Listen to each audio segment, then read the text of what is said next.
नमस्कार दोस्तों। LIS learning academy के यूट्यूब चैनल पर आपका स्वागत है दोस्तों। तो दोस्तों आज के इस वीडियो में बात करेंगे जो राजस्थान लाइब्रेरियन ग्रेड थर्ड भर्ती परीक्षा 2025 का आपका एग्ज़ाम हुआ है, paper second library and information science का जो एग्ज़ाम हुआ है उसकी आंसर की हम चर्चा करेंगे कि क्या क्या किस क्वेश्चन का क्या आंसर रहने वाला है, कौन सा क्वेश्चन आपके लिए डाउटफुल रहने वाला है, उन सभी की चर्चा करेंगे। तो दोस्तों वीडियो के लास्ट तक बने रहिए। ज़्यादा आपका समय ना लेकर जल्दी जल्दी आपको दोस्तों जो आंसर है उसके राइट आंसर आपको मैं एक साथ ही बताता जाऊँगा, आप नोट करते जाइए दोस्तों। तो सबसे पहले हम चर्चा करते हैं हमारे इस पेपर में टोटल 100 क्वेश्चन आए थे जो कि आउट ऑफ सिलेबस क्वेश्चन बिल्कुल भी नहीं आया। तो लाइब्रेरी क्लासिफिकेशन कैटलॉगिंग इसमें पोर्शन रहा जो कि काफ़ी अच्छा लेवल का पेपर बनाया दोस्तों। तो अब हम पहले क्वेश्चन से आपके शुरू कर देते हैं। सबकी सीरीज अलग अलग रहेगी तो क्वेश्चन अलग अलग रहेंगे तो आप इसके अकॉर्डिंग अपने आंसर लगा सकते हैं। देखिए दोस्तों पहला क्वेश्चन कि कॉलन क्लासिफिकेशन में the subject from T to Z are arranged in the order of their. भी कॉलन क्लासिफिकेशन में टी से जेड तक जो विषय होते हैं एजुकेशन से लेकर लॉ तक उनको किस क्रम में व्यवस्थित किया गया है। तो दोस्तों इसका राइट आंसर होगा आपका बढ़ती हुई प्राथमिकता के अनुसार, यानी आर्टिफिशियली इंक्रीजिंग आर्टिफिशियलिटी के अकॉर्डिंग इसको अरेंज किया गया है, व्यवस्थित किया गया है। पहले का राइट आंसर होगा ऑप्शन सी, बढ़ती हुई कृत्रिमता दोस्तों।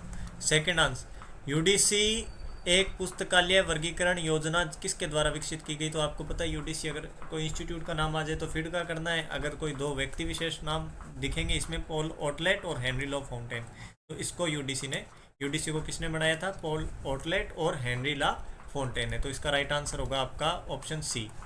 नेक्स्ट क्वेश्चन दोस्तों आपका, निम्नलिखित में से कौन सी वर्गीकरण योजना विषयों की व्यवस्था में व्युत्क्रमित बेकनियन, यानी आपको बताया था अभी बेकन प्रणाली को, इन्वर्टेड बेकनियन क्लासिफिकेशन को कौन फॉलो करते हैं, 3 फाउंडेशन पे बेकन के आधारित है। कौन सी विधि थी वो, डीडीसी विधि। कौन सी विधि दोस्तों, डीडीसी विधि। तो इसका राइट आंसर क्या होगा आपका डीडीसी। बेकन वाली का राइट आंसर क्या होगा डीडीसी। नंबर 3 का राइट आंसर डीडीसी। अगला क्वेश्चन कि डीडीसी में कौन सा अंकन प्रयोग होता है। तो the notation use in DDC, DDC में किस प्रकार के अंकन का प्रयोग किया जाता है। तो आपको पता है सीसी आ जाए तो मिक्सड करना है और डीडीसी आ जाए तो प्योर नोटेशन करना है, यानी शुद्ध विषय, शुद्ध संकेतन, प्योर नोटेशन का यूज होगा किसमें, डीडीसी के अंदर। तो इसका राइट आंसर क्या होगा दोस्तों, डीडीसी।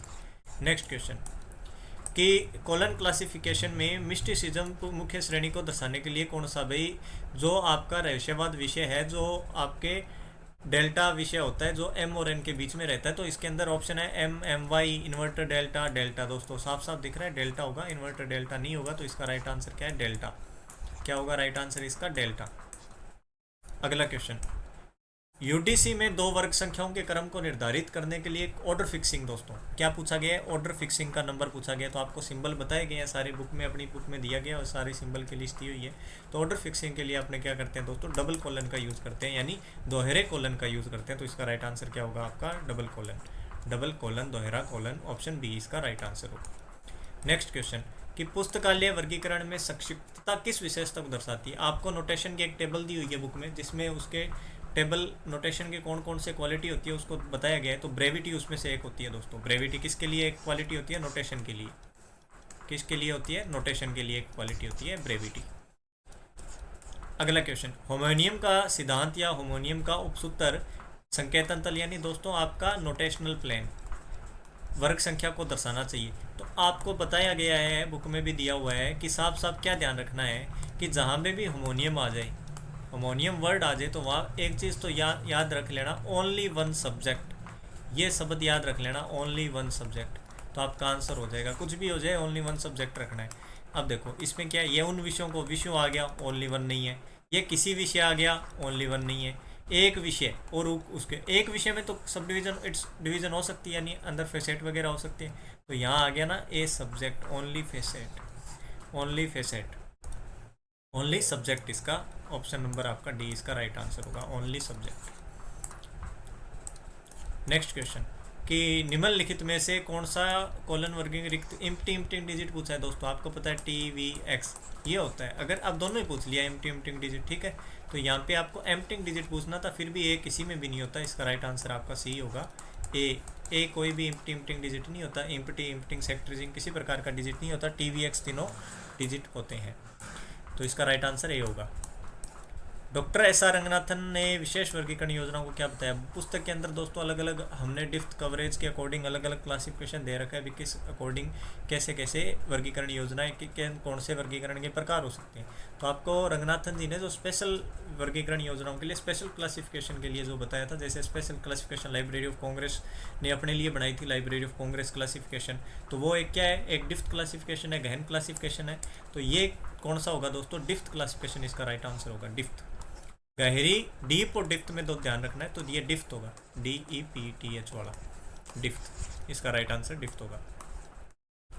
अगला कि ए compound subject is a subject that contents, भी एक संयुक्त विषय होता है, उसमें क्या क्या शामिल होता है दोस्तों, आपको पता है एक संयुक्त विषय उसमें एक तो विषय होगा और आइसोलेट भी हो सकते हैं, दो या दो से अधिक होते हैं तो वो कंपाउंड में चला जाता है, इसलिए एक विषय और एकल विचार इसका राइट आंसर होगा। ऑप्शन नंबर आपका बी इसका राइट आंसर होगा। अगला कॉलन क्लासिफिकेशन में ए से एम, जैसे टी से जड़ पूछा था, टी से जड़ तो दोस्तों इंक्रीजिंग आर्टिफिशियलिटी हो गया, कृत्रिमता को बढ़ते हुए, लेकिन ए से एम है जो आपका, वो कैसे नेचुरल साइंस से यूजफुल आर्ट तक कैसे व्यवस्थित होता है, तो वो दो ध्यान रखना। मूर्तता के कॉन्क्रीट अपने पढ़ते हैं ना, कॉन्क्रीट तो कॉन्क्रीट जितनी बढ़ेगी बढ़ता उसके अकॉर्डिंग होता है कौन सा, ए से एम, किसमें, सीसी के अंदर, इसका राइट आंसर होगा आपका बढ़ती मूर्तता, इंक्रीजिंग कॉन्क्रीटनेस। नेक्स्ट क्वेश्चन, सीसी में दो खाली अंकों का लगातार उपयोग करने की अवधारणा पेश की गई दोस्तों, ये सक्सेसिव इम्पिटिंग डिजिट इंट्रोड्यूस के पूछा गया।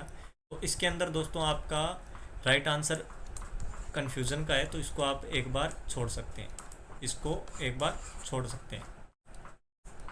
नेक्स्ट क्वेश्चन, इंडो अरेबिक के आधार पर रिक्त अंक होता है दोस्तों, इंडो अरेबिक ये देखो आपका, तो इसका base in the base zero digit होगा दोस्तों, आपका कौन सा डिजिट होगा, 0 डिजिट इसका राइट होगा, द एम्प्टिंग डिजिट इज 0।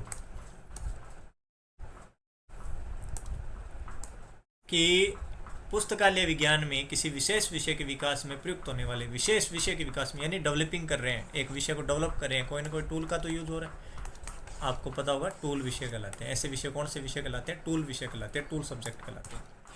अगला क्वेश्चन कि डीडीसी में 100 से 600 तक मुख्य श्रेणियों में विभाजन है, तो आपको पता है मेमोरी रीजनिंग के अकॉर्डिंग इनके अकॉर्डिंग किया गया, लेकिन 100 से 600 तक आपका जो रीजनिंग में क्लासिफिकेशन किया हुआ है मेन क्लासेस का, वो किसके है, आपका रीजनिंग के आधार पर, या रीजन या तर्क के आधार पर, इसे रीजनिंग या तर्क के आधार पर बोल सकते हैं। तो इसका राइट आंसर ऑप्शन बी, क्या होगा, ऑप्शन बी इसका राइट आंसर होगा। नेक्स्ट क्वेश्चन कि यूडीसी है जो आउटलाइन किसकी, आपको पता है यूडीसी किस पे बेस्ड है, डीडीसी पे बेस्ड है, तो क्या होगा राइट आंसर, डीडीसी। क्या है राइट आंसर, डीडीसी। कैटालॉग शब्द की उत्पत्ति ग्रीक शब्द से हुई है, आपको इसको ग्रीक भी लिखा सकता है, इसको यूनानी बोल देते हैं ना, तो कैटालोजोस होता है, कैटा प्लस लोजोस दो अलग अलग होते हैं, लेकिन इसमें पूरा ही पूछ लिया ना, कैटालोजोस, ये देखो कैटालोजोस, ये राइट आंसर होगा आपका ऑप्शन बी दोस्तों, राइट आंसर आपका ऑप्शन भी। बहुत अच्छा पेपर बनाया, लेवल का पेपर बनाया दोस्तों, पीछे कट कॉपी पेस्ट कोई पेपर नहीं बनाया, पुराने प्रश्न को 20-25% प्रश्न पुराने, नया पेपर बनाया है, ऑथेंटिक सोर्सों से बनाए। बुक का हम आपको शाम तक बुक का डाल देंगे, PDF डाल देंगे, बुक में कौन कौन से क्वेश्चन है, टोटल 81 क्वेश्चन अपनी बुक में से आए हैं, DHP 71 कोड है जिसका, दीनदयाल पब्लिकेशन की, तो आपने अब तक मिला भी लिया होगा, फिर भी हम PDF डाल देंगे, तभी हम आपको आंसर की में समय लग रहा था, हमने आंसर की टाइपिंग वगैरह में लग जाता है, तो हम आपके लिए बना रहे थे। ये साफ साफ अपनी बुक में इस क्वेश्चन दिया हुआ है, साफ साफ, कि किसने पुस्तकालय सूची को इस रूप में परिभाषित किया कि दस्तावेज की एक सूची को किसी निश्चित योजना के अनुसार व्यवस्थित होती है, ये उस ग्रंथ सूची से भिन्न होती है, ये किसी पुस्तकालय की संरक्षण पुस्तकालय सूची होती है, ये बताया था दोस्तों आपका CA कटर ने, किसने, CA कटर ने। इसका राइट आंसर क्या होगा, CA कटर। फटाफट आप आंसर मिलाइए दोस्तों, फिर कमेंट बॉक्स में बताइएगा किसके कितने मार्क्स बन रहे हैं, ग्रुप में भी भेज सकते हैं, आपको नीचे डिस्क्रिप्शन में लिंक दिया गया, चैनल में भी भेज सकते हैं किसके क्या है, ताकि आइडिया लग पाए कट ऑफ क्या रहेगी, ठीक है। बाकी आपका ज़्यादा समय नहीं लूँगा, मैं सीधे सीधे आंसर ही बता रहा हूँ, ताकि आप अपने आंसर मिलाएं, बिल्कुल ऑथेंटिक सोर्सेस से दोस्तों आंसर तैयार किए गए हैं, ठीक है। तो आपको पता है लाइब्रेरी कैटालॉग कार्ड का स्टैंडर्ड साइज़ क्या होता है, 12.5 × 7.5 सेंटीमीटर होता है, इंच में पूछते तो 5 × 3 होता है, ये 12.5 × 7.5 इंटू होगा, ऑप्शन ए आपका राइट आंसर होगा। अगला क्वेश्चन कि नेशनल लाइब्रेरी कलकत्ता को किस कौन सा प्रिंट कैटालॉग, इस टाइम दोस्तों बाउंड प्रिंटेड माइक्रोफॉर्म इसके टाइप कौन सा कैटालॉग प्रिंट में यूज़ कर रहा है, आपका प्रिंटेड बुक फॉर्म के रूप में यूज़ कर रहा है। एक थिसोर्स में RT आपको बताया था, RT BT NT इनका नेरोवर टर्म, बॉर्डर टर्म, RT का क्या बताया था, रिलेटेड टर्म, साफ साफ बुक में दिया हुआ है अपने सारे क्वेश्चन, 81 क्वेश्चन बुक में से हैं दोस्तों। किस अनुक्रमण भाषा को मनुष्य के बीच उनके दैनिक जीवन में, दैनिक जीवन देखो दोस्तों, दैनिक जीवन यानी नेचुरल वे में आपको 3 प्रकार की बताई हुई है लैंग्वेज, जो कि इंडेक्सिंग लैंग्वेज 3 प्रकार की होती है। उसमें से दैनिक विचारों के संप्रेषण के लिए, कम्युनिकेशन के लिए कौन सी विकसित की गई थी? प्राकृतिक अनुक्रमण भाषा यानी नेचुरल इंडेक्सिंग लैंग्वेज। कौन सी? Natural indexing language. Keyword indexing, keyword indexing यानी दोस्तों स्टार्टिंग जो कीवर्ड इंडेक्सिंग की थी उसके अग्रदूत कौन थे, पायनियर कौन थे? तो उसके थे दोस्तों आपके एचपी लुहान। कौन थे? एचपी लुहान। इसका राइट आंसर होगा ऑप्शन सी, एचपी लुहान। किसी खोज रणनीति में रिकॉल और प्रिसीशन, ये इन्फॉर्मेशन रिट्रीवल का क्वेश्चन था दोस्तों, इन्फॉर्मेशन रिट्रीवल का क्वेश्चन था कि in search strategy the recall and precision are related to each other in the following, भी दोनों आपस में कैसे होते हैं? इनवर्सली प्रोपोर्शनल होते हैं, तो व्युत्क्रमानुपाती होते हैं दोनों एक दूसरे के, ठीक है, व्युत्क्रमानुपाती होते हैं ये। इसका ऑप्शन ए राइट आंसर होगा। अगला क्वेश्चन कि LCSH यानी library of Congress subject heading है, जो आने के बाद 1910-14 में एक सूची बंद कर दिया। आपको पता है जब ये आगे तो इसको किसको बंद कर दिया गया था? ELA list of subject heading को बंद कर दिया गया था, ठीक है। ये कब आई थी आपकी LSHO? 1900, तो बाद में इसको बंद कर दिया, फिर बाद में ये 1914 तक चली थी। अगला कि कौन कौन से आपके चेन प्रोसीजर में लिंक होती है? चेन प्रोसीजर में 5 प्रकार की लिंक आपको दी गई थी। अनसाउट होती है, फॉल्स होती है, साउट होती है, ठीक है, लेकिन कौन सी नहीं होती? ट्रू लिंक नहीं होती। ट्रू लिंक कोई लिंक नहीं होती दोस्तों, साफ साफ अपनी बुक में भी ये ऑब्जेक्टिव में भी प्रश्न दिया हुआ है। ट्रू लिंक कोई वास्तविक कोई होती नहीं है। अगला क्वेश्चन की पुस्तकालय विज्ञान के संदर्भ में प्रेसिस तो फ्रीज रूट कंटेंट इंडेक्सिंग सिस्टम, जो उसमें सी का क्या अर्थ होता है? तो इसका सी का क्या अर्थ होता है? कंटेक्ट्स। क्या होता है? कंटेक्ट्स। फुल फॉर्म से क्वेश्चन आए हुए, हमने इसलिए एक पूरी टेबल दी थी एब्रीविएशंस की, आपको संक्षिप्ताक्षर की, जो ऑब्जेक्टिव अपनी प्रश्न बैंक पुस्तक उसके पीछे दी गई है, उसमें से ये प्रश्न आ गया, और वैसे भी थ्योरी बुक में भी दिया गया है, ठीक है, क्वेश्चनों में भी दिया हुआ है। In precis the inverted format is used which one of the role operator lead term in the document title. ये दोस्तों एक्स्ट्रा कोर से उठाना है आपको, एक्स्ट्रा कोर जो एलिमेंट्स थे, रोल ऑपरेटर थे, उनसे लेना है। तो जो 0 1 2 3 तो नहीं होंगे, 4 5 6 होते हैं, तो इसमें से 4 ही एक ऑप्शन में है। 4 5 6 होते हैं, तो ऑप्शन में एक ही दिया हुआ है 4, तो इसका राइट आंसर होगा 4। पॉप्सी आपको पता है किसने बनाया था? पॉप्सी को गणेश भट्टाचार्य जी ने बनाया था, DRTC में थे उस टाइम, ठीक है। किसने? Ganesh Bhattacharya, doctor Ganesh Bhattacharya. Free floating sub division दोस्तों, आपकी जो फ्री फ्लोटिंग सब डिवीजन है वो किसका एक पार्ट होता है? LCSH का, library of Congress subject heading का एक पार्ट होता है। कौन? Free floating sub division. अगला क्वेश्चन,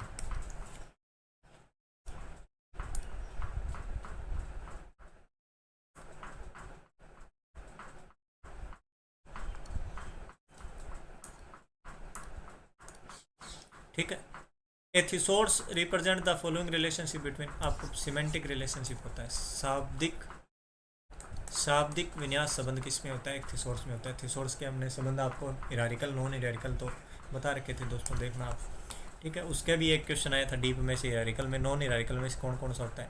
SLCS आपका, SLSS Sears list of subject heading कब प्रकाशित हुई? 1923 में। किसने की थी? मिनी अडल सीयर्स ने। उस बुक में साफ साफ दिया हुआ क्वेश्चन दोस्तों कि डॉक्टर एस रंगनाथन ने किस श्रेणी में एलोपैथी को रखा? तो आपको बताया था in doctor Ranganathan colon countries category allopathy. आपको एक दोस्तों सिस्टम और स्पेशल पूरी एक बुक में, थ्योरी बुक में दी गई है, सिस्टम और स्पेशल।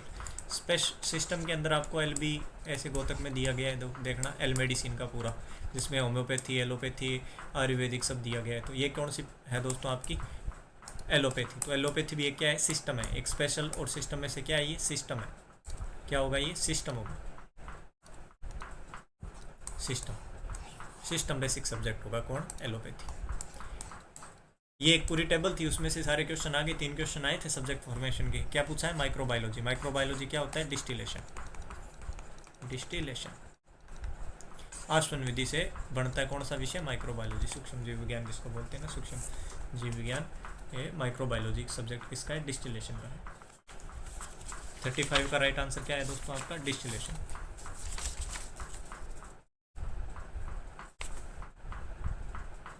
अगला क्वेश्चन 36 कि निम्नलिखित में से कौन सा हिस्सा रंगनाथन द्वारा दिए गए विषय निर्माण विधियाँ शामिल नहीं है? 12 विधियाँ थी जो आपको पूरे सेकंड चैप्टर में थ्योरी बुक में है, उनमें से कौन सी नहीं है? डेनुडेशन होती है, डिसेक्शन होती है, एलिमिनेशन होती है, लेकिन कोई एक्सपेंशन कोई विधि नहीं होती। तो राइट आंसर क्या होगा इसका? विस्तार, एक्सपेंशंस।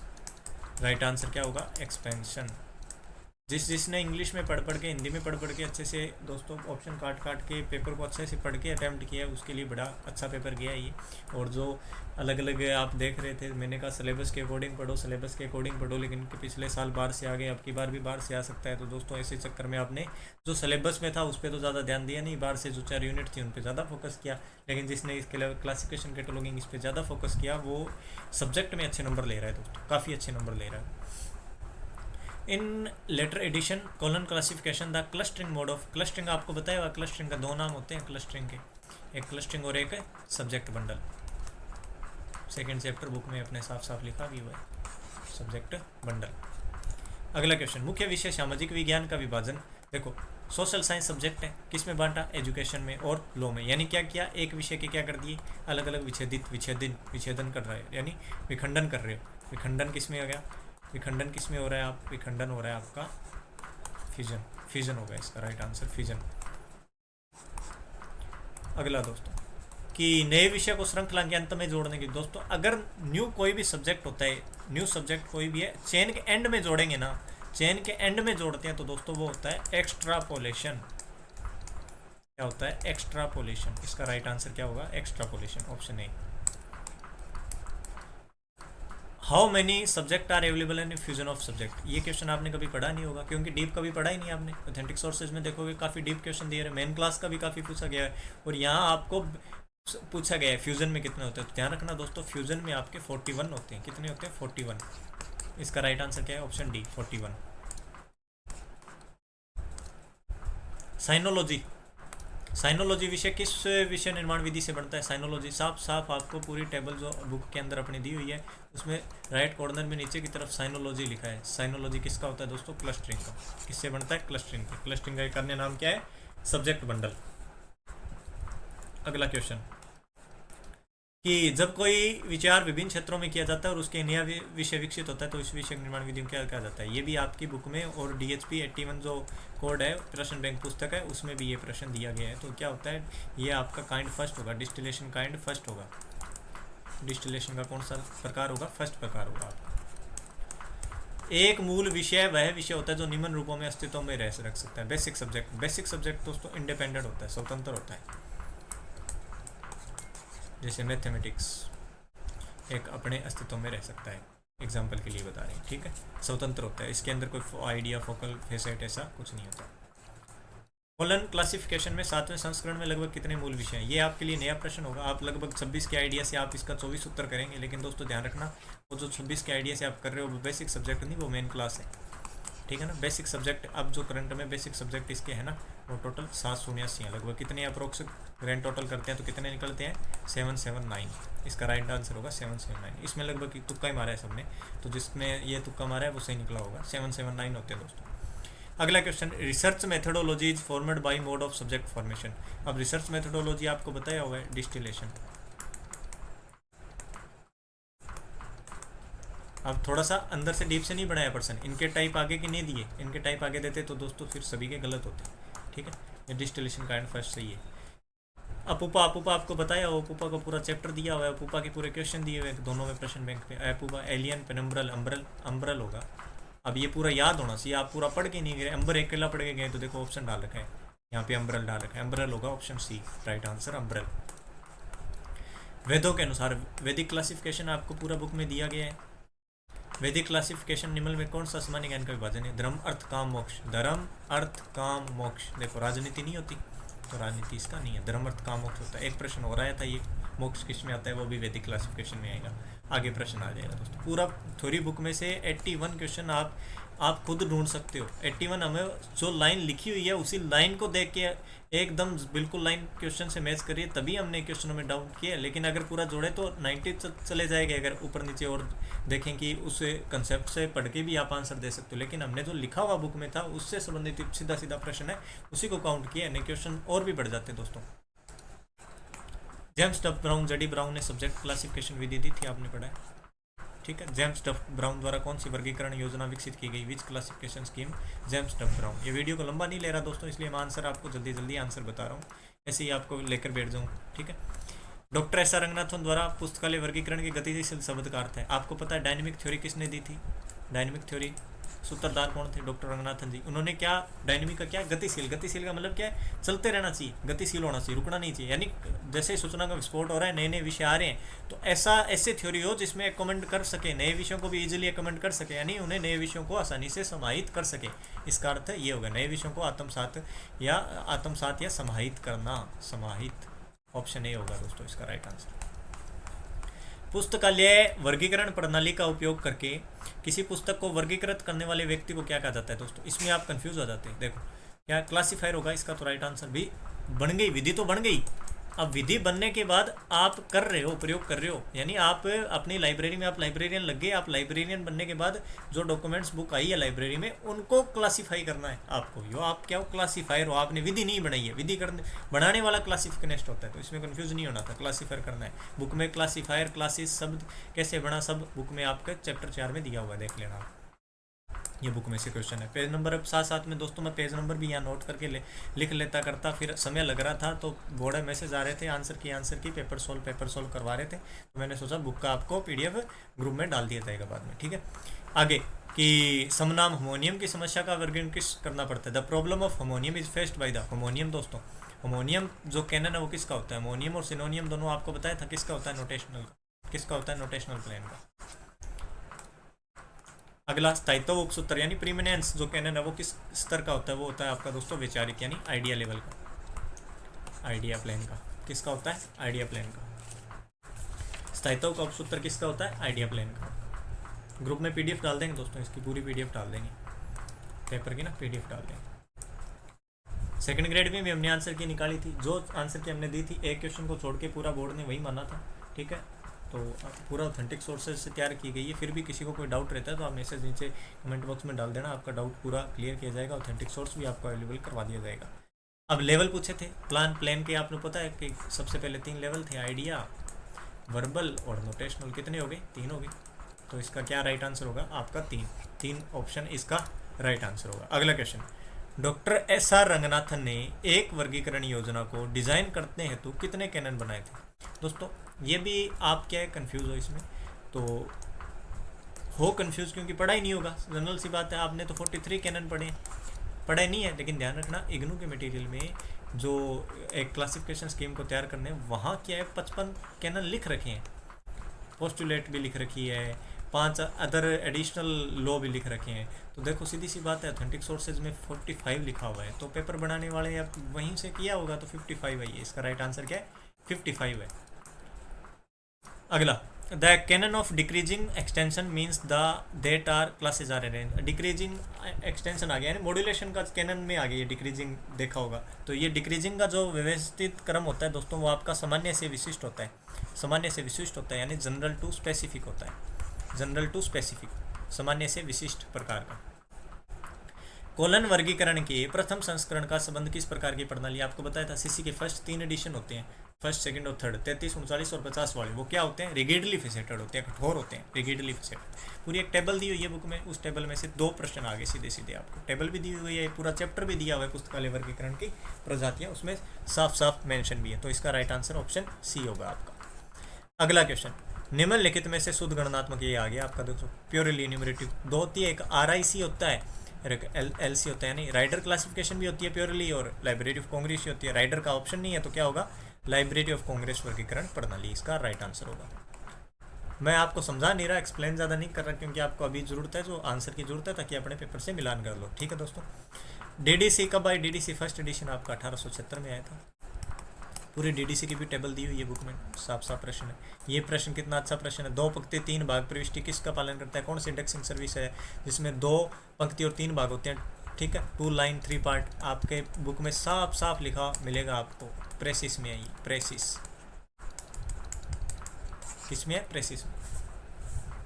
अगला क्वेश्चन, प्रेसिस किसके लिए बनाई थी? आपको पता है सबसे पहले उपयोग किसके लिए किया था प्रेसिस का? डेरिक ऑस्टिन ने, जिसने बनाया था प्रेसिस, आपको बताया था BNB, British national bibliography, book में साफ साफ लिखा हुआ है दोस्तों, BNB, ये भी साफ साफ है। द साइंस साइटेशन इंडेक्स किसने बनाया था? साइंस साइटेशन हो गया, चाहे सोशल साइंस साइटेशन इंडेक्सिंग हो गया, ठीक है, ये किसने बनाया था? यूजीन गारफील्ड ने। चाहे यूनिटर्म इंडेक्सिंग हो गया, ये सब किसने बनाया?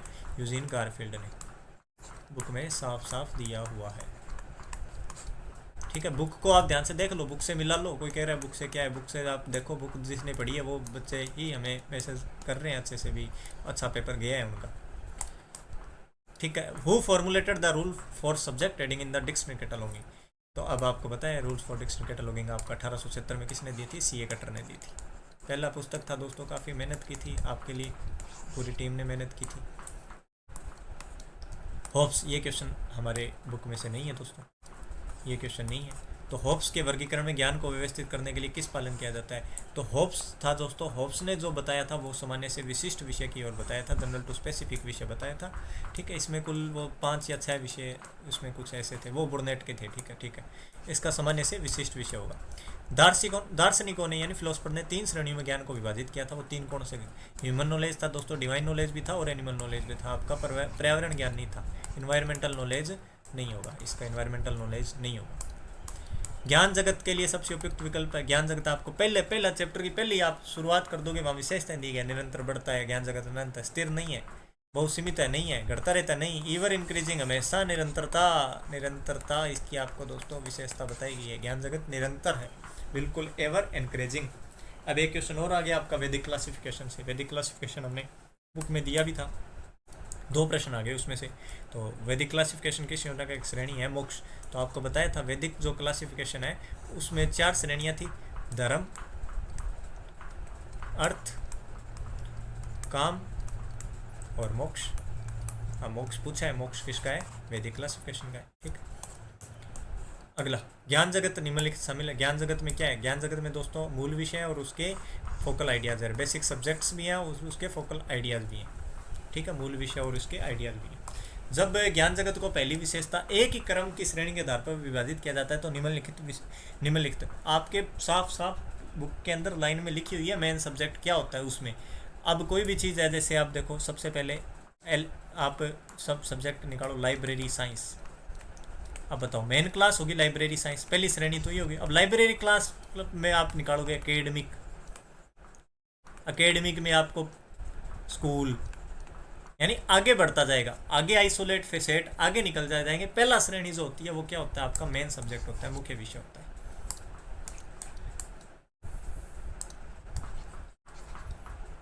अगला निम्नलिखित में से कौन सा भौतिक रूप में, भौतिक देखो प्रिंटेड फॉर्म होता है, नाम में प्रिंटेड है, कार्ड भी प्रिंटेड होता है, बाउंड रजिस्टर भी प्रिंटेड होता है। ठीक है, भौतिक यानी फिजिकली। ओपेक आपको पता है, ओपेक ऑनलाइन पब्लिक, नाम में ऑनलाइन पब्लिक एक्सेस कैटलॉग। हाँ, नॉन कन्वेंशनल में जरूर होता है यह भौतिक, लेकिन यह सारे सीधा भौतिक पूछा गया है तो उसके ऑप्शन के अकॉर्डिंग हमें क्या करना है, ओपेक करना है, ऑनलाइन पब्लिक एक्सेस कैटलॉग। हाँ, भौतिक में नॉन कन्वेंशनल में जरूर आ जाता है ये।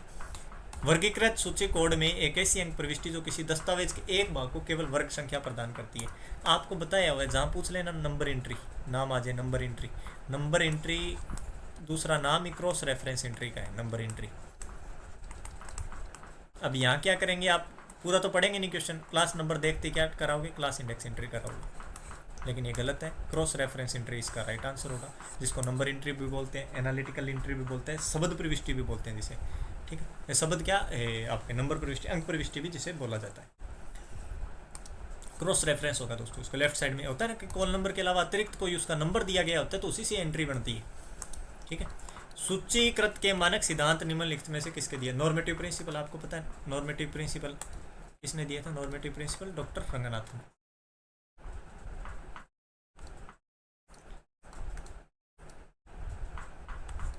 डॉक्टर रंगनाथन ने नॉर्मेटिव प्रिंसिपल दिए थे। अगला क्वेश्चन दोस्तों आपका, डॉक्टर एस आर रंगनाथन के अनुसार दूसरे क्रम की श्रेणी में आने वाले विषयों को लागू किए गए नियमों को क्या कहा जाता है। देखो, पहले श्रेणी में जो आते हैं ना दोस्तों उसको कैनन बोलते हैं। ठीक है, दूसरी श्रेणी में जो आते हैं उसको प्रिंसिपल बोलते हैं। क्या बोलेंगे, प्रिंसिपल।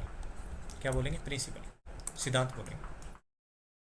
निम्नलिखित में से कौन सा एक canon doctor S R Ranganathan द्वारा प्रस्तुत कैटलॉगिंग में कैननों में से है।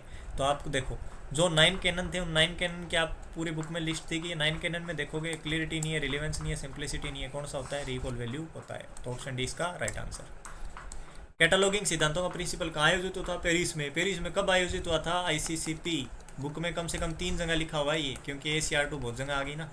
ठीक है, ACR2 तो ये लिखा हुआ है आपका 1961 में हुआ था ये।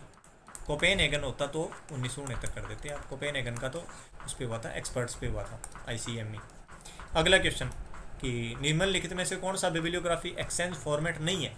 अब ध्यान रखना, यूएस मार्क एक्सचेंज फॉर्मेट है, मार्क भी है, सीसीएफ भी है, एफआरबीआर आपका कंसेप्चुअल मॉडल है एक, एफआरबीआर इसका राइट आंसर होगा, जो कि बिब्लियोग्राफिक एक्सचेंज फॉर्मेट नहीं है। मार्क होगा, यूएस मार्क होगा, सीसीएफ भी होगा। मार्क को किसने बनाया था आपको 1960 के दशक में, यानी 1966 में लगभग बाद में आ गया था, 60 के दशक में बनना शुरू हो गया था। कौन था?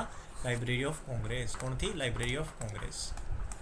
अगला क्वेश्चन, मार्क टैग शीर्षक के लिए होता है, शीर्षक यानी दोस्तों आपका टाइटल के लिए, टाइटल के लिए क्या होता है? 245। क्या होता है? 245, 245 राइट आंसर होगा। पहले इंडेंशन कार्ड के बाएं हिस्से में पहले इंडेंशन आपको पता है पहले कितना कितना होता है? 9 स्पेस छोड़ना है, ठीक है। 8 या 9 दोनों पूछ लिए जाए तब 9 करना है, और दोनों में से जब ऑप्शन कई बार 9 ना दे के 8 दिया होता है तब 8 करना होता है, लेकिन दोनों पूछ ले तब क्या करना है? 9 करना है। एक ऐसी सूची जिसमें विषय प्रविष्टियां दस्तावेज की वर्ग संख्या के अनुसार व्यवस्थित की जाती है। आपको अब है क्लासिफाइड कैटलॉग आपकी, जो क्लास नंबर के अकॉर्डिंग बनाई जाती, ये राइट आंसर है इसका। वेब वर्गीकरण आपको पता है इंटरनेट पर उस वर्ग दस्तावेजों का करना, वेब यानी इंटरनेट पर क्लासिफिकेशन करना, क्या कहलाता है? आपके 26वें चैप्टर में दिया हुआ है साफ साफ, क्या है? Ontology. Internet based classification document या वेब बेस्ड क्लासिफिकेशन डॉक्यूमेंट एक ही चीज़ है, क्या होता है? ओंटोलॉजी। सीआरजी जो वैसे भी दिया हुआ है बुक में, और सीआरजी के लास्ट में एब्रीविएशन भी दिया हुआ है, सीआरजी क्लासिफिकेशन रिसर्च ग्रुप, जो 1952 में हेडक्वार्टर कहाँ पे है इसका? लंदन में। तो इसका क्या होगा? क्लासिफिकेशन रिसर्च ग्रुप इसका फुल फॉर्म होगी। फ्रांसिस बेकन द्वारा दी गई बेकनियन वर्गीकरण, आपको पता है इसका नाम ही क्या है? बेकनियन वर्गीकरण प्रणाली का एडवांसमेंट ऑफ नॉलेज, पता है ना? एडवांसमेंट ऑफ नॉलेज, नाम में देखो नॉलेज आ रहा है, तो कौन सी क्लासिफिकेशन है? ये नॉलेज क्लासिफिकेशन है, और बाकी ज्ञान के आधार पर ही पढ़ रहे थे अपन, क्या होगा? Knowledge classification. अगला प्रश्न, जेओ केसर यानी जूलिस एल्टर केसर, पूरा नाम इसका जेओ केसर भी बोलते हैं इसको, जेओ केसर भी बोला जाता है।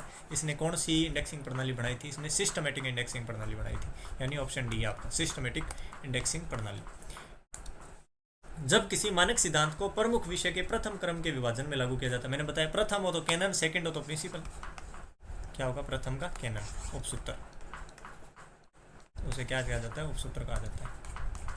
अगला क्वेश्चन, निम्नलिखित में से जेसी बुर्नेट की वर्गीकरण मुख्य वर्ग है। जेसी बुर्नेट आ गया दोस्तों आपका, जेसी बुर्नेट, इसमें देखो लैंग्वेज नहीं थी, इसके मिस्टिसिज्म नहीं था, जनरलिया नहीं था, इसने क्या थियोलॉजी वगैरह ऐसे दी थी, तो उसमें एक हिस्ट्री भी था, तो इसमें से एक मैंने क्लास पूछी है, तो इसने 6 के आसपास दी थी, मुख्य वर्ग 6 एक दिए थे, उसमें से हिस्ट्री एक था। ये हमारी बुक में से नहीं है दोस्तों, अपनी बुक में से नहीं है ये question. Doctor S R Ranganathan ने अपना वर्गीकरण सिद्धांत प्रतिपादित किया, आप पता है, आप ऊपर पढ़ गए हैं, डायनेमिक थ्योरी होता है अपनी बुक में, जो नए विषयों को समाहित कर सकता है, बुक में साफ साफ दिया है। सीसी के तीसरे संस्करण में प्रकाशित हुआ था। सीसी का तीसरा संस्करण आपको दोस्तों, पहला 33, दूसरा 39, तो तीसरा कब हुआ? 1950, चौथा 52, पाँचवा 57, छठा 60, रीप्रिंट 63, और सातवां 1987, तो तीसरा कब हुआ? 50 के अंदर। जब वर्गों को सामान्य से विशिष्ट तक श्रृंखला में व्यवस्थित किया जाता है, आपको बताया था कोई भी चेन में जनरल टू स्पेसिफिक जाएंगे, यानी विषय की गहराई में जाते जाएंगे, लेकिन विस्तार तो उस विषय का कम हो रहा है ना, गहराई तो बढ़ रही है, विस्तार तो होगा कम और गहनता क्या होगी? ज़्यादा। तो अब विस्तार का पूछा, एक्सटेंशन क्या होगा? विस्तार क्या होगा? विस्तार कम होगा दोस्तों, घटता है विस्तार, और इंटेंशन होती तो इंटेंशन बढ़ती है, गहनता हमेशा बढ़ती है, ये ध्यान रखना था। इसका क्या होगा? घटेगा इसका। अगला, निम्नलिखित में से कौन सा पुस्तकालय वर्गीकरण में उपयोग किया जाने वाला एक शब्दावली नियंत्रण है? शब्दावली कंट्रोल वोकैबुलरी आपको बताया था, सब्जेक्ट हेडिंग पूरा चैप्टर 25वां चैप्टर दिया गया, 24वां विषय सूची, जो कंट्रोल वोकैबुलरी कंट्रोल टूल होता है। सब्जेक्ट हेडिंग लिस्ट, एग्जाम्पल पूछे तो आपका Sears list of subject heading, या library of Congress subject heading, medical subject heading, ये सब आप लिख सकते हैं। अगला क्वेश्चन दोस्तों, आपका थिसोर्स में निम्नलिखित में से कौन सा गैर पदानुक्रमित संबंध का उदाहरण है? देखो दोस्तों, बुक में हमने 2 आपको रिलेशनशिप तो बता दिए थे, हिरारिकल और नॉन हिरारिकल। इसके अंदर भी दोस्तों हिरारिकल और नॉन हिरारिकल भी 2-3 टाइप होते हैं, ठीक है। लेकिन जो आपका सिमेंटिक है, होल पार्ट है, इंस्टेंट है, ये क्या हिरारिकल में आ जाता है। अब पूछा क्या है? नॉन हिरार्की में आपका आता है साहचर्य एसोसिएटिव रिलेशनशिप है, वो नॉन हिरारिकल में आ जाता है। तो इसका राइट आंसर क्या होगा आपका? Option C. ये बुक में यहाँ तक तो दिया हुआ है हमारा कि 2 प्रकार के होते हैं, लेकिन डीप नहीं दिया हो, तो मान सकते हैं बुक में से नहीं आया। निम्नलिखित में से कौन सा ग्रंथ सूची मानक गैर पुस्तक सामग्री के लिए? यहाँ सबसे पहले देखते ही आप एवीएम कराओगे। एवीएम नहीं है दोस्तों, एवीएम होता है पर्सन पढ़ो गैर पुस्तक सामग्री, यानी non book material, book form में नहीं होगा। वो कौन सा ISBD है? अब देखो एम का अर्थ क्या होता है? मोनोग्राफ। मोनोग्राफ दोस्तों आपको पता है किताब पांडुलिपि मोनोग्राफ होता है बुक में। PM printed music, CF computer file, ये भी हो गया आपका, पुस्तक में नहीं होता। और AVM ऑडियो विजुअल म्यूजिक, ये अब AVM कहोगे सर लिखा नहीं हुआ, अरे 2011 में कंसोलिडेटेड एडिशन आया तो था, यानी जो किसी में कुछ रह गया वो इसमें आ जाता है। ठीक है, तो इसका राइट आंसर आपका ऑप्शन डी ISBD M होगा, मोनोग्राफ, ISBD M मोनोग्राफ। ठीक है, कोई बताए तो ये उनसे समझना भी। FRBR गुण और संबंध वर्ष 2004 में निम्न में थे किसके द्वारा विकसित किया गया? ये अपनी बुक में से प्रश्न नहीं आया, इसलिए नहीं दिया, हमने लिखा कि क्या पता पूछा ना जाए, लेकिन पूछा गया, बहुत अच्छा प्रश्न पूछा गया है। संबंध, एट्रीब्यूट और गुण संबंध जो विकसित किए थे वो टॉम डेलिसी के थे। बस ये ऑप्शन से इसका साफ साफ पता भी लग रहा था। PSG कुमार सर थे नहीं, रंगनाथन जी थे नहीं, ठीक है, और CA कटर तो FRBR से लेना मिले ही नहीं वहाँ जाए, और टॉम डेलिसी एक नाम बचता है। ठीक है, टॉम डेलिसी इसका राइट आंसर। कौन सा राइट आंसर होगा? Tom DeLisi. निम्नलिखित में से कौन सी ग्रंथ सूची मानकों के अंतर्गत नहीं आती? बिब्लियोग्राफिक स्टैंडर्ड, आपको बिब्लियोग्राफिक स्टैंडर्ड जब खोलोगे उसमें दिया हुआ है बिब्लियोग्राफिक स्टैंडर्ड में ISO मार्क, ISBD, ISBN पता है आपको, यूनिक आइडेंटिफिकेशन नंबर होता है, ना कि बिब्लियोग्राफिक स्टैंडर्ड होता है। ठीक है, बिब्लियोग्राफिक डिस्क्रिप्शन में जरूर ये सूचना आ जाती है अगर पूछता कुछ, लेकिन यहाँ स्टैंडर्ड पूछा है तो ये ISBN इसका राइट आंसर होगा, जो कि नहीं होता। पुस्तकालय विज्ञान के संदर्भ में मार्क का पूर्ण रूप, मार्क मशीनरी टेबल कैटलॉग। देखो दोस्तों बुक में से साफ साफ सारे लगभग प्रश्न आ रहे हैं, जो नहीं आ रहे वो मैं साथ साथ में बता भी रहा हूँ, ये हमारी पुस्तक में से नहीं है। ठीक है, ISBD जी आपका साफ साफ टेबल दी गई है ISBD की, उसमें लिखा हुआ है 1977 में आया था ISBD जी, 1977। ACR2 का तीसरा संस्करण बनाने के बजाय ACR2 तीसरा तो आया नहीं था, आपको पता है ACR2 सेकंड का रिवाइज निकालते गए थे, तीसरा नहीं आया। क्यों नहीं आया तीसरा? कौन सा कोड नया विकसित हो गया था? RDA नहीं, रिसोर्स डिस्क्रिप्शन एंड एक्सेस, और RDA की फुल फॉर्म भी पेपर में पूछी गई थी। अगला क्वेश्चन की सूची कोड में संपादक और अनुवादक को दस्तावेज की विषय के लिए नहीं माना जाता है, कि जो एडिटर होता है और जो ट्रांसलेटर होता है उसको जो डॉक्यूमेंट है ना उसके लिए उत्तरदायी रिस्पॉन्सिबल प्रश्न नहीं माना जाता, ध्यान रखना। अब जो आपकी ACR1 है वो तो एडिटर ट्रांसलेटर से अलग एंट्री बनती है, वो मानता है। ठीक है, CCC है जो, उसकी बात करेंगे। ALA कोड है वो भी सही है, ACR2 भी मानता है। CCC क्या करता है? लेखक को ही रिस्पॉन्सिबल प्रश्न के रूप में दर्जा दे रखा है, नहीं तो आप देखते होंगे एडिटर ट्रांसलेटर इनकी एडेड एंट्री ही बनाई जाती है। ठीक है, CCC इसका राइट आंसर होगा। ये सिर्फ ऑथर को रिस्पॉन्सिबल प्रश्न के रूप में देखता है, वो तीनों इनको भी देखती है। अगर एडिटर या ट्रांसलेटर किसी ने किया है काम तो वो भी देख लेते हैं, लेकिन ये तो एक ट्रांसलेशन और संपादन का कार्य, मुख्य कार्य नहीं किया, तो CCC में रिस्पॉन्सिबल प्रश्न के रूप में इन्हें नहीं रखा जाता। RDA का पूरा नाम पूछा है, ये भी देखो, 3 एब्रीविएशन की पूरी एक टेबल दी, टेबल का आपको ये देखो सामने फायदा, रिसोर्स डिस्क्रिप्शन एंड एक्सेस, 2010 में जो आया। FRBR एक संकलनात्मक सत्ता मॉडल है, कंसेप्चुअल एंटिटी मॉडल है, या ऊपर पढ़ के भी आए थे, इसलिए वो FRBR उस ऑप्शन में नहीं है, क्योंकि ये तो कंसेप्चुअल एंटिटी मॉडल है ना कि बिब्लियोग्राफिक एक्सचेंज वाला। किसने बनाया? इफ्ला ने, इसने बनाया इफ्ला ने। ये पूरी लाइन है, एकदम लाइन ऐसी कैसी अपनी पुस्तक में मिलेगी आपको, देखना। लास्ट क्वेश्चन है ACR2 का संशोधित द्वितीय संस्करण किस रूप प्रकाशित हुआ? देखो ACR2 देखो, इसका जो आया था दोस्तों वो 1988 में आया। कब आया था? 1988। 78 में तो नहीं आया, 78 नहीं होगा इसका, इनका क्या होगा? 1988 राइट आंसर होगा इसका, 1988 राइट आंसर होगा। दोस्तों आपके पास बुक है तो बुक से आप एक क्वेश्चन अच्छे से देख भी सकते हैं, ढूंढ भी सकते हैं। तो ये दोस्तों आंसर की थी। फिर भी कोई आपको लगता है कि एरर रह गया है तो आप दोस्तों इस 8769950482 इस पर आप ऑथेंटिक सोर्सेज आपको चाहिए, आपको डाउटफुल लगे तो इस पर व्हाट्सएप मैसेज करके आप दोस्तों पूछ सकते हैं। डिस्क्रिप्शन में लिंक दिया गया है, चैनल के ऊपर जाके इस पेपर की आपको PDF पे उपलब्ध हो जाएगी, PDF उपलब्ध करवा सकते हैं। बुक का जो है दोस्तों वो हम PDF ग्रुप में टेलीग्राम चैनल पे डाल देंगे। तो आपका ज़्यादा सही समय नहीं लिया, ज़्यादा आपके साथ और नहीं की, जो आंसर की थी एक बार इस आंसर की से आप सारे क्वेश्चन मिला लीजिए, किसके कितने क्वेश्चन राइट हो रहे हैं, फिर आप कमेंट बॉक्स में, चैनल पे, ग्रुप में मैसेज कीजिए, फिर आपको कट ऑफ का आइडिया लगेगा। लेकिन जो अभी तक दोस्तों रुझान एवरेज जो आ रहा है ना, एवरेज आपका 60% एवरेज आ रहा है, 60% का एवरेज अभी तक आ रहा है। मतलब किसी में पहले में 55 हो रहे हैं तो दूसरे में 65 हो रहे हैं, किसी के पहले में 50 है तो दूसरे में 70 भी हो रहे हैं।